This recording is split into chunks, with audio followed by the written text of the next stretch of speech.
नमस्कार दोस्तों। एक वक्त था जब लोग आशाराम बापू को भगवान की तरह मानते थे। लाखों फॉलोअर्स, बड़े बड़े पॉलिटिशियन से कनेक्शन और पूरा देश उनके प्रवचन सुनता था।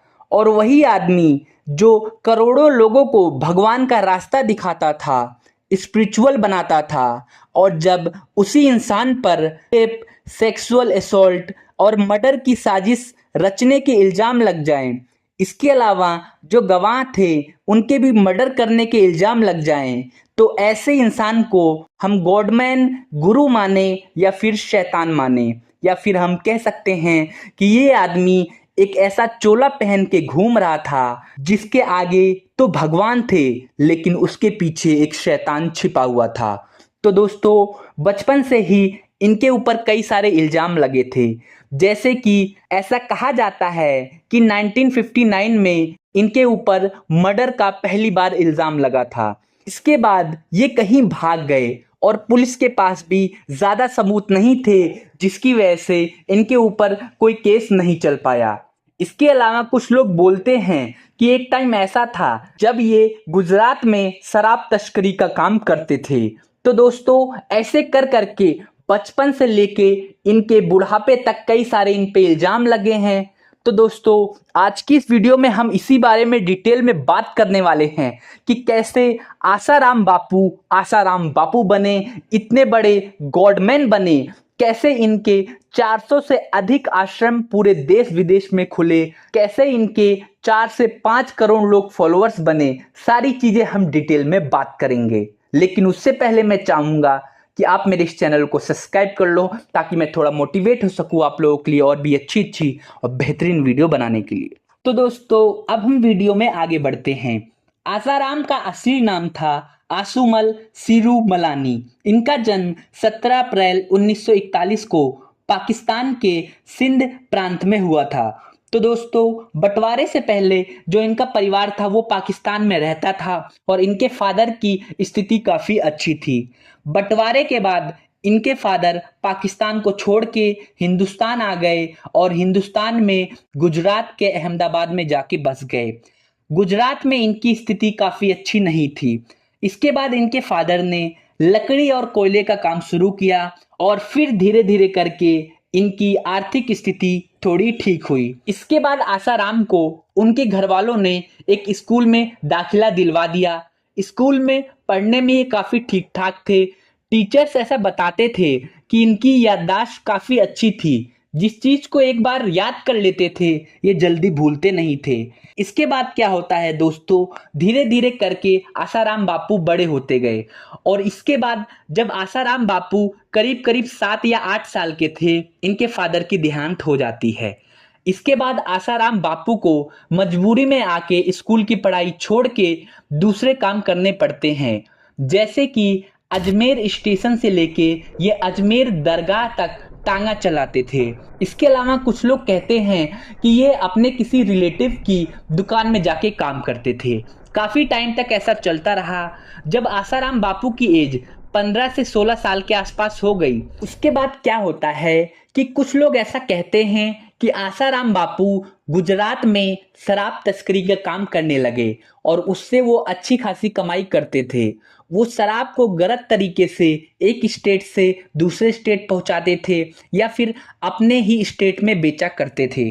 काफ़ी टाइम तक ये सारी चीज़ें चली। इसके बाद 1959 में इनके ऊपर मर्डर का इल्ज़ाम लगा।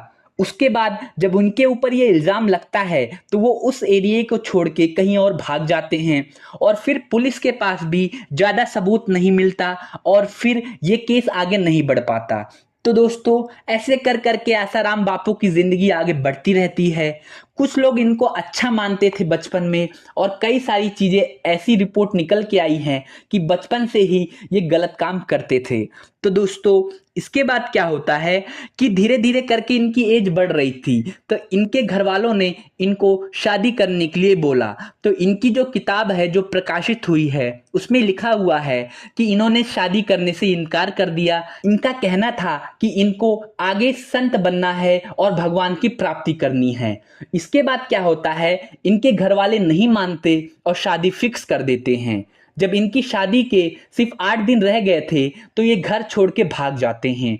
फिर इनके घर वाले इनकी खोजबीन करते हैं और किसी आश्रम से इनको पकड़ के लाते हैं और इनसे रिक्वेस्ट करते हैं कि अब हमारे घर की इज्जत तुम्हारे हाथ में है, प्लीज बेटा शादी कर लो। इसके बाद आसाराम बापू मान जाते हैं और लक्ष्मी देवी से शादी कर लेते हैं। तो दोस्तों ये सारी बातें इनकी किताब में लिखी हुई है जो इनके आश्रम द्वारा प्रकाशित हुई है। इसमें कितनी सच्चाई है ये नहीं पता, लेकिन ये क्लियर है कि इनकी शादी हो रखी है जिनका नाम है लक्ष्मी देवी, और इनका एक बेटा भी है जिसका नाम है नारायण साई, जिसके बारे में मैं आगे आपको बताऊंगा। इसके बाद आसाराम बापू क्या करते हैं, वो पूरे भारत के भ्रमण के लिए निकल जाते हैं। वो अलग अलग तीर्थ स्थानों पे जाते हैं, अलग अलग बाबाओं से मिलते हैं। ये केदारनाथ, वृंदावन, मथुरा और फिर इसके बाद नैनीताल जाते हैं। नैनीताल में इनकी मुलाकात एक बाबा, एक संत से होती है जिनका नाम था लीला शाही जी महाराज, जो काफी जाने माने संत थे और काफी धार्मिक संत थे। तो दोस्तों आसाराम बापू इनके आश्रम में रहने लगे और उनसे दीक्षा ली। लीला शाही जी महाराज ने आसाराम को अपना शिष्य स्वीकार कर लिया और आसाराम को अलग अलग स्पिरिचुअल ज्ञान देना शुरू कर दिया। इसके अलावा आसाराम को योगा और जो ध्यान करने के तरीके होते हैं वो संत श्री लीला शाही जी महाराज ने सिखाया। तो दोस्तों इसके बाद क्या होता है, संत श्री लीला शाही जी महाराज आसुमल सिरुमलानी को एक नाम देते हैं, आसाराम बापू। तो दोस्तों तभी से ही आसाराम बापू का नाम आसाराम बापू पड़ा और धीरे धीरे करके इस नाम से ये प्रसिद्ध हुए। तो दोस्तों इसके बाद 1971 में आसाराम बापू इनका आश्रम छोड़ के कहीं चले जाते हैं। कुछ लोग कहते हैं कि संत श्री लीला शाही जी महाराज ने ही आसाराम को निकाल दिया था अपने आश्रम से, क्योंकि उनके आचरण, उनका स्वभाव सही नहीं था। लेकिन कुछ लोग कहते हैं कि आसाराम को उनके महाराज, उनके गुरुजी ने इसलिए जाने को कहा था ताकि वो पूरे देश विदेश में, पूरे भारत में भगवान के नाम को प्रसारित कर सकें। तो दोस्तों 1971 में आसाराम बापू नैनीताल छोड़ देते हैं और दोबारा अहमदाबाद गुजरात पहुंच जाते हैं। वहां जाके आसाराम अपना पहला आश्रम खोलते हैं। उस आश्रम में उन्होंने भगवान के प्रवचन देना, योगा सिखाना और स्पिरिचुअल ज्ञान देना शुरू कर दिया। धीरे धीरे करके आसाराम बापू से लाखों लोग जुड़ते गए। आसाराम बापू के आश्रम में खाना भी मिलता था, प्रसाद भी मिलता था और धीरे धीरे करके आसाराम बापू का आश्रम बहुत ही बड़ा हो गया। वहां पे छोटी जाति से लेके बड़ी जाति तक सभी लोग आते थे और उनके प्रवचन को सुनते थे। और उसी टाइम के आसपास अयोध्या बाबरी मस्जिद और जो आरएसएस जो विंग है वो काफी बड़ी हो रही थी और भगवान के नाम को प्रसारित कर रही थी। तो लोगों के अंदर भगवान राम का बहुत बड़ा उस टाइम जोश उमड़ा हुआ था और धीरे धीरे करके उसी टाइम आसाराम का भी नाम बहुत आगे बढ़ने लगा। लोग आसाराम को भगवान की तरह पूजने लगे। धीरे धीरे करके आसाराम बापू के जो आश्रम थे पूरे देश में फैल गए, विदेशों में फैल गए। ऐसा कहा जाता है कि उनके 400 से भी ज्यादा आश्रम बन गए। उन्होंने कई सारे गुरुकुल बनाए, कई सारे छोटे छोटे आश्रम बनाए। बड़े बड़े पॉलिटिशियन से लेके मंत्री, संतरी सभी लोग उनसे मिलने आते थे। बीजेपी के नरेंद्र मोदी से लेके कांग्रेस के बड़े बड़े नेता उनसे मिलने आते थे और चुनाव के टाइम पे उनसे आशीर्वाद लेते थे। और वहीं दूसरी तरफ आसाराम बापू भी लोगों को प्रवचन देते थे और लोगों को ध्यान, योगा और आयुर्वेद के बारे में बताते थे। उनकी कई सारी दवाइयां थी आयुर्वेद को लेके जो मार्केट में सेल हो रही थी। तो दोस्तों काफी टाइम तक ये सारी चीजें चली। इसके बाद क्या होता है, 1997 में पहली बार इनके ऊपर इल्जाम लगा। इनके ऊपर क्या इल्जाम लगा कि इन्होंने 20 साल की लड़की का असॉल्ट किया है या फिर शोषण किया है। लेकिन दोस्तों जो ये केस था ये एक अखबार में आया, इसके बाद ये केस दब गया और इस केस का कुछ भी पता नहीं चला। और फिर 2008 में इनके ऊपर दूसरा केस हुआ, 2 बच्चों को जान से मारने का, उनके ऊपर काला जादू करने का, उनको किडनैप करने का। तो दोस्तों इसकी कहानी कुछ इस तरीके से है कि एक बाप बेटे थे। तो दोस्तों जो वो बाप था वो आसाराम बापू का बहुत बड़ा भक्त था। तो वो अपने बेटे को आसाराम बापू के आश्रम में लाया था घुमाने के लिए। तो आसाराम बापू के आश्रम में एक बंदा था जो कि आसाराम बापू के आश्रम में काम करता था। उसने उस बच्चे के फादर से कहा कि आप अपने इस बच्चे का नाम हमारे इस गुरुकुल में क्यों नहीं लिखवा देते, ये फ्री में आराम से पढ़ेगा और भगवान के नाम को आगे प्रसारित भी करेगा, लोगों को भगवान के बारे में बताएगा भी। तो जो वो फादर होते हैं उस बच्चे के, वो सोचते हैं सही बात है, आराम से पढ़ाई भी करेगा और अच्छे से रहेगा। तो उस फादर ने क्या किया, अपने बेटे का नाम उस गुरुकुल में दाखिल करवा दिया, साथ ही साथ अपने भाई के बेटे का नाम भी उस गुरुकुल में दाखिल करवा दिया। फिर क्या होता है, 1-2 महीने तक वो दोनों बच्चे उस गुरुकुल में अच्छे से पढ़ते रहे। बीच बीच में जो उनके फादर थे वो आके उनसे मिलते थे। एक बार क्या हुआ, उनके फादर अपने बच्चों से मिलके घर पहुंच जाते हैं और फिर क्या होता है, रात के करीब 9 बजे के आसपास आश्रम से कॉल आता है कि क्या आपके बच्चे घर पे हैं। तो जो बच्चों के फादर होते हैं वो बोलते हैं कि अभी तो हम अपने बच्चों से आश्रम में मिल के आए हैं, घर पे कैसे आ जाएंगे। तो जो आश्रम के लोग होते हैं वो बोलते हैं आपके बच्चे आश्रम में नहीं हैं। इसके बाद जो बच्चों के फादर होते हैं वो घबरा जाते हैं और आश्रम आते हैं, आश्रम में खोजबीन करते हैं, वहां बच्चे नहीं मिलते। इसके बाद जो दोनों बच्चों के फादर होते हैं, दोनों फादर मतलब दोनों आपस में भाई लगते थे, वो पुलिस स्टेशन जाते हैं रिपोर्ट लिखवाने के लिए।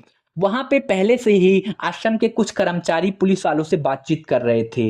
जब वो कर्मचारी चले गए उसके बाद बच्चों के फादर पुलिस वालों से मिलते हैं और सारी बात बताते हैं और एफआईआर लिखने के लिए बोलते हैं कि हमारे बच्चे गुम हो गए हैं।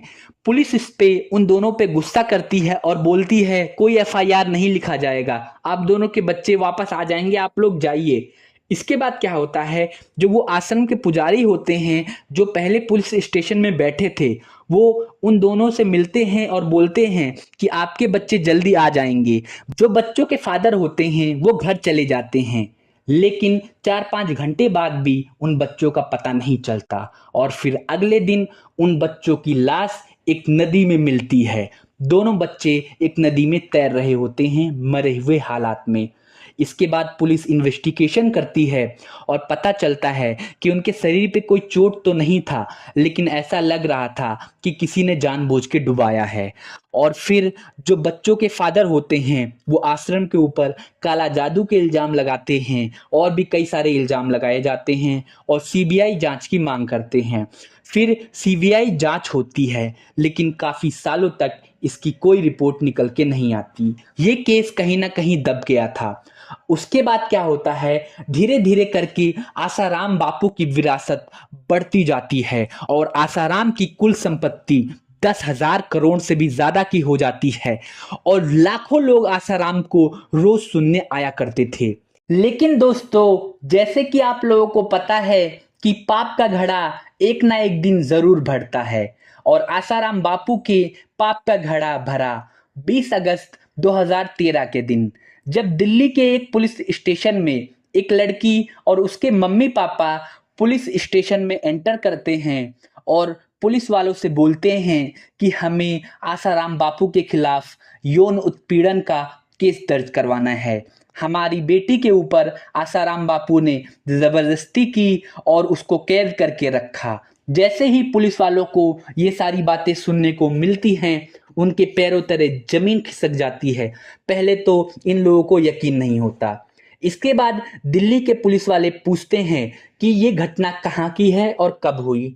तो ये लोग बताते हैं राजस्थान के जोधपुर में मेरी बेटी के साथ ये सब हुआ है। इसके बाद पुलिस वाले बोलते हैं कि ये केस यहाँ का नहीं है, आप लोग वहीं जाके रजिस्टर करवाओ।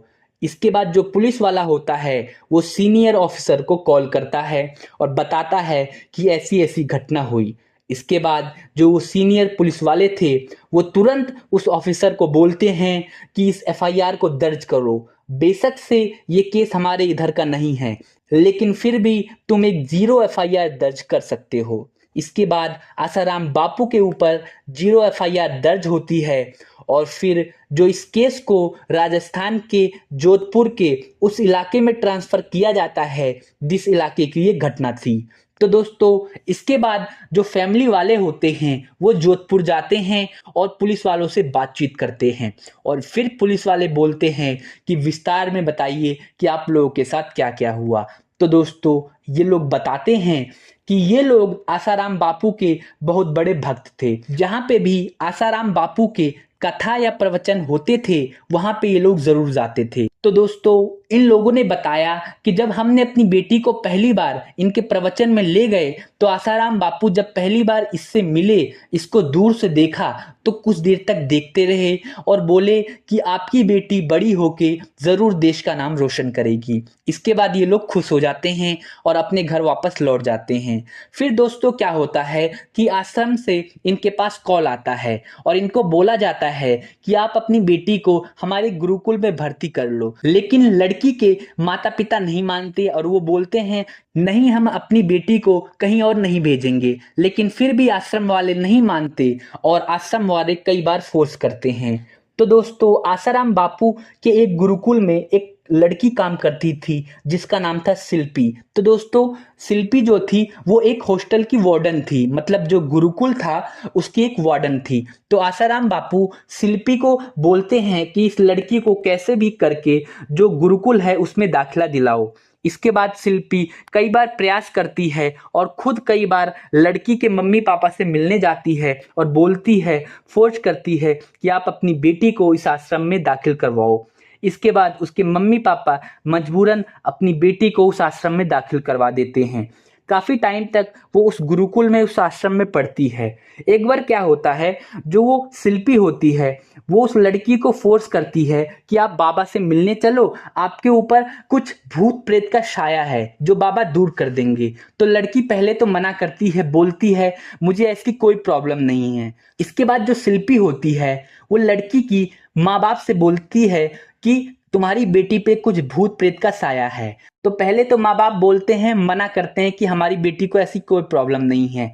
फिर शिल्पी उनको समझाती है कि आप लोग बापू से भी मिल लोगे और बापू भी आपकी बेटी को अच्छे से देख लेंगे कि कोई प्रॉब्लम है कि नहीं, तो चले जाओ ना।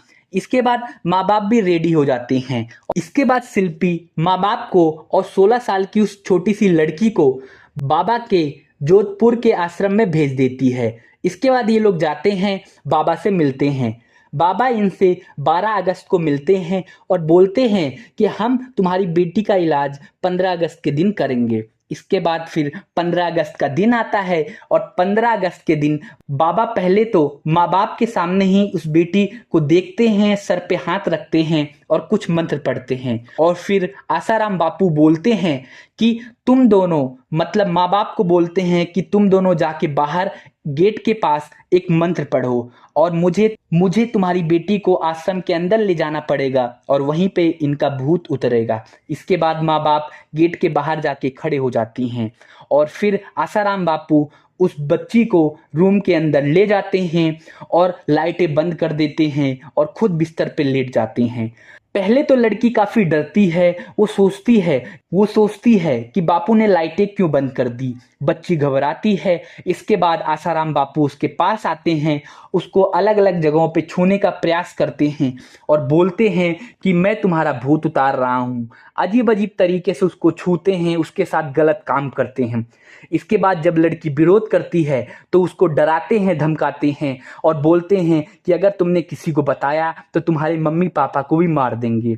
इसके बाद वो लड़की उस आश्रम से निकलती है, अपने माँ बाप से मिलती है और बिना कुछ बोले घर के लिए तीनों रवाना हो जाते हैं।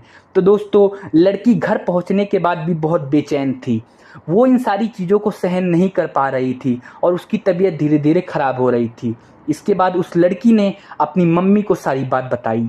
इसके बाद जैसे ही उसके पापा को ये सारी बात पता चली, वो बहुत ही ज़्यादा गुस्सा होते हैं और तुरंत बोलते हैं कि मुझे उस बाबा से मिलना है, मुझे आसाराम बापू से मिलना है।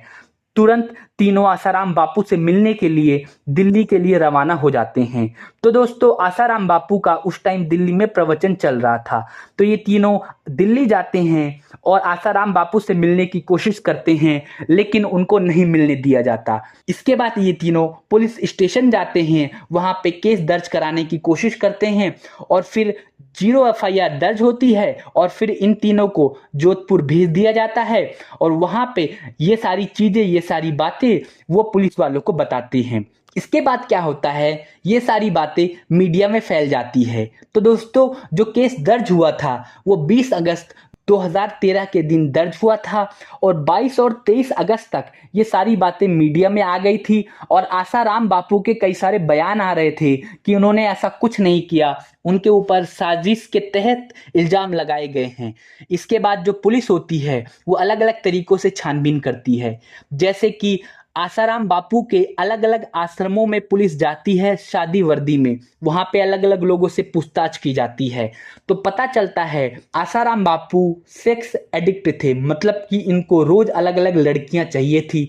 वो उनके आश्रम में काम करने वाले वार्डन जैसे कि शिल्पी और उनका एक कुक था प्रकाश, उनसे बोला करते थे, तो वो दोनों अच्छी अच्छी लड़कियां चूज करते थे और उन लड़कियों को मजबूर करते थे आसाराम बापू के साथ रात बिताने के लिए। कुछ लड़कियों को पैसे दिए जाते थे, कुछ लड़कियों को डराया जाता था। ऐसे करके सालों से आसाराम बापू लड़कियों का उत्पीड़न कर रहा था। इसके अलावा पुलिस को और भी काफी सारी चीजें पता लगी, जैसे कि आसाराम बापू अलग अलग इंजेक्शन लेता था अपनी सेक्स पावर बढ़ाने के लिए। और फिर जब पुलिस ने सारे एविडेंस जुटा लिए, उसके बाद आसाराम बापू को नोटिस दिया गया कि वो 24 अगस्त तक कोर्ट में पेश हो। लेकिन जब 24 अगस्त के दिन कोर्ट में आसाराम बापू पेश नहीं हुए तो उनके खिलाफ अरेस्ट वारंट जारी किया गया और जब आश्रम में पुलिस पहुंची तो पता चलता है कि आसाराम बापू उस टाइम आश्रम से भाग गए थे।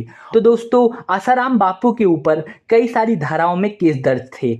एक धारा थी पोक्सो की। तो दोस्तों पोक्सो एक्ट क्या होता है कि जब कोई माइनर के साथ कुछ गलत काम करता है, मतलब माइनर मतलब जिसकी उम्र 18 साल से कम हो, तो उसके ऊपर पोक्सो लगता है और पोक्सो में जमानत जल्दी नहीं मिलती। इसके बाद क्या होता है दोस्तों, पुलिस आसाराम बापू को अलग अलग जगहों पे खोजती है। पता चलता है कि आसाराम बापू भोपाल के एक एयरपोर्ट पे जा रहा था अपने भोपाल के किसी आश्रम में जाने के लिए। जब पुलिस वालों को ये खबर मिलती है तो पुलिस वाले तुरंत उस आश्रम में भोपाल के पहुंचते हैं। तो दोस्तों पहले तो जो आसपास के भक्त होते हैं वो पुलिस वालों को घेर लेते हैं, फिर आसाराम बापू उनको रोकते हैं और फिर पुलिस वाले बोलते हैं कि आप हमारे साथ आइए, जोधपुर आश्रम चलिए जहाँ पे ये सारा केस हुआ है और इसके बाद आपको पुलिस स्टेशन जाना होगा। तो आसाराम बापू बोलते हैं कि तुम्हें पता है कि तुम किससे बात कर रहे हो, तुम्हें पता है कि मेरे कनेक्शन कितने बड़े बड़े हैं, तुम लोगों को ऐसे ही सस्पेंड करवा दूंगा। लेकिन पुलिस वाले नहीं मानते। फिर आसाराम बापू बोलते हैं कि अभी तो रात हो गई है, मुझे सुबह ले जाना आप लोग, मैं सुबह आप लोगों के साथ चला जाऊंगा। इसके बाद आसाराम बापू अपनी सिंधी भाषा में अपने बेटे नारायण साई को एक बात बोलते हैं कि धीरे धीरे करके तुम सारे भक्तों को इकट्ठा कर लो और सुबह तक चारों तरफ से इस आश्रम को भक्तों से घिरवा दो, मतलब चारों तरफ भक्तों को खड़ा कर दो। तो दोस्तों पुलिस वालों में से एक आदमी था, एक पुलिस वाला था जो सिंधी समझता था और उसने सारे पुलिस वालों को ये बात बताई। इसके बाद पुलिस वालों ने तुरंत कहा कि हम सुबह का इंतजार नहीं करेंगे, तुम्हें अभी गिरफ्तार किया जाता है। और फिर आसाराम बापू को गिरफ्तार कर लिया जाता है। काफी टाइम तक ये केस चलता रहता है और उस टाइम आसाराम बापू को जेल में डाल दिया जाता है। तो दोस्तों इसके अलावा आसाराम बापू ये दावा करते हैं कि वो किसी के साथ गलत काम नहीं कर सकते क्योंकि वो नपुंसक है। इसके बाद जब इस चीज की जांच होती है तो पता चलता है कि आसाराम बापू नपुंसक नहीं है। इसके अलावा दोस्तों जब उस लड़की ने केस दर्ज करवाया था उसके बाद उसका भी मेडिकल होता है और मेडिकल में क्लियर निकल के आता है कि उस लड़की के साथ गलत काम हुआ था। तो दोस्तों जब ये केस चल रहा था तो कई सारे गवाह थे, करीब 10 गवाह थे और उन 10 गवाहों के ऊपर आसाराम बापू हमले करवाता है। उनमें से 3 का मर्डर करवा देता है और बाकी 7 के ऊपर भी कई सारे हमले होते हैं। तो आप समझ सकते थे कि आसाराम बापू कितना खतरनाक था। इसके अलावा आसाराम बापू पे और भी कई सारे केस चल रहे थे। 2001 से 2006 के बीच एक केस हुआ था सूरत में। तो दोस्तों, सूरत की दो लड़कियां थी, उन्होंने आसाराम बापू के ऊपर और आसाराम बापू के बेटे नारायण साईं के ऊपर भी ऐसे इल्जाम लगाए थे कि इन दोनों ने मिलके हम दोनों बहनों के ऊपर शोषण किए हैं, हमारा यौन उत्पीड़न किया है। तो दोस्तों, ये केस भी आसाराम बापू और नारायण साईं पे चल रहा था। इसके बाद क्या होता है, आसाराम बापू तो जेल में थे और नारायण साईं को भी सूरत के इस केस के लिए गिरफ्तार कर लिया जाता है। और फिर 25 अप्रैल 2018 के दिन आसाराम बापू को उम्र कैद की सजा सुनाई जाती है, जो पहला केस था, जो 20 अगस्त 2013 के दिन रजिस्टर हुआ था। और फिर उसके कुछ टाइम बाद आसाराम बापू को दूसरे केस में भी उम्र कैद की सजा सुनाई जाती है। दूसरा केस कौन सा था? वो सूरत वाला केस, जिसमें दो बहनों के साथ यौन उत्पीड़न किया गया था आसाराम बापू और नारायण साईं द्वारा। तो दोस्तों, और इसके बाद क्या होता है, नारायण साईं को भी उम्र कैद की सजा सुनाई जाती है और आज दोनों बाप बेटे उम्र कैद की सजा काट रहे हैं जेल में। आसाराम बापू कई बार मेडिकल के लिए बाहर निकले, उनके कई सारे छोटे मोटे वीडियो आप देख सकते हैं कि आज भी उस आदमी का घमंड कम नहीं हुआ। तो दोस्तों, उम्मीद करता हूँ आपको इस बाबा की कहानी पसंद आई होगी। अगर आप लोगों को ये कहानी पसंद आई तो आप मेरे इस चैनल को सब्सक्राइब कर दो, वीडियो को लाइक कर दो और नीचे कमेंट करके बताओ कि अगली वीडियो आपको किस टॉपिक के ऊपर चाहिए।